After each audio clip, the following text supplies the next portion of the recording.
আসসালামু আলাইকুম। আম চাষী ভাই বোন বন্ধুদের জন্য খুবই গুরুত্বপূর্ণ একটা ভিডিও নিয়ে চলে আসলাম। আজকের ভিডিও আলোচনার বিষয় হচ্ছে আমের গুটি ঝরা রোধে করণীয়। মূলত প্রধান তিনটি কারণে আমের গুটি ঝরে যায়। এক নম্বর কারণ হিসেবে ধরা হয়ে থাকে প্রাকৃতিক কারণ। সাধারণত আম গাছে প্রতি মুকুলে 1000 থেকে 6000টি পর্যন্ত স্ত্রী ও পুরুষ ফুল ফুটে থাকে। তার মধ্যে প্রাথমিকভাবে প্রতি থোকায় 1 থেকে 30টি পর্যন্ত আমের গুটি ধরতে দেখা যায়। গুটি আসার 25 থেকে 50 দিনের মধ্যে প্রতি থোকায় মাত্র 1টি থেকে 2টি গুটি থাকে। বাকি গুটিগুলো প্রাকৃতিক বা অভ্যন্তরীণ কারণে ঝরে যায়। তবে প্রতি মুকুলে আমের সংখ্যা বাড়ানোর জন্য ফুল ফোটার 10 ও 20 দিন পর দুইবার 10 লিটার পানিতে 6 গ্রাম হারে বোরিক অ্যাসিড স্প্রে করলে ভালো ফল পাওয়া যায়। অন্য একটি গবেষণায় দেখা গেছে যে ফুল ফোটা অবস্থায় জিবরেলিক অ্যাসিড প্রতি লিটার পানিতে 50 মিলিগ্রাম হারে স্প্রে করে দিলে আমের গুটি ঝরা অনেকটা কমে যায়। দ্বিতীয় প্রধান কারণ হিসেবে ধরা যায় মাটিতে রসের অভাব। মাটিতে রসের অভাব হলে আমের গুটি ঝরে যায়। আমের বৃদ্ধির প্রাথমিক পর্যায়ে অর্থাৎ মার্চ থেকে এপ্রিল মাসে বৃষ্টিপাত একেবারে হয় না বললেই চলে। তখন মাটিতে রসের অভাব হয়, তখন আমের গুটি অনেকটাই ঝরে যেতে দেখা যায়। আমের গুটি ঝরা রোধ করতে চাইলে মাটিতে রসের অভাব দেখা দেওয়া মাত্রই গাছের চারপাশে নিয়মিত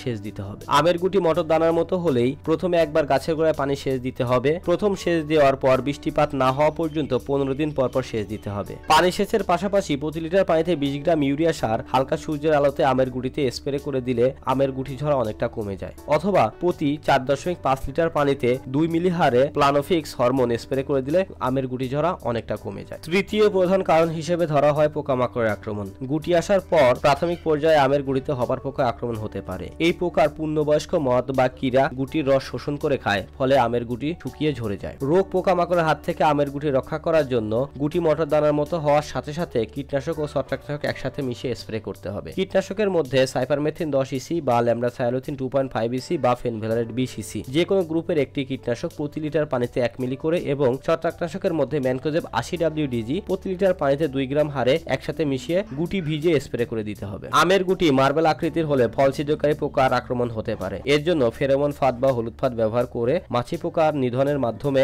আমের গুটি ঝরা অনেকটা রোধ করা যায়। আশা করি ভিডিওটি আপনাদের অনেক ভালো লেগেছে। ভিডিওটি লাইক, কমেন্ট, শেয়ারের মাধ্যমে অন্যদের দেখার সুযোগ করে দিন। সকলে সুস্থতা কামনা করে আজকের মধ্যে এখানেই শেষ করছি। আসসালামু আলাইকুম।